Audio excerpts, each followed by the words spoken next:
সূরা ফাতিহা শ্রেষ্ঠ সূরা। হজরত আবু সাঈদ ইবনে মুআল্লা রাজিয়াল্লাহু আনহু বলেন, আমি মসজিদে নামাজ পড়ছিলাম। এমন সময় রাসূল সাল্লাল্লাহু আলাইহি ওয়াসাল্লাম আমাকে ডাকলেন। আমি জবাব দিলাম না, যতক্ষণ না নামাজ শেষ করলাম।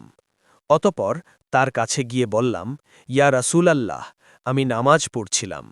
তিনি বললেন, আল্লাহ কি বলেননি যে, আল্লাহ এবং রাসূলের জবাব দাও যখন তারা ডাকেন?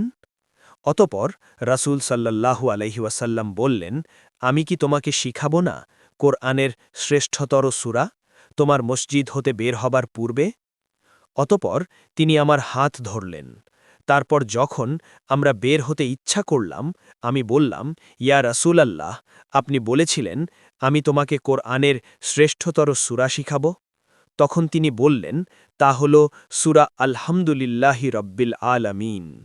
সেই ৭টি পুনরাবৃত্ত আয়াত এবং মহা কোরআন যা আমাকে দেওয়া হয়েছে। বুখারী, মেশকাত শরীফ, ২০১০।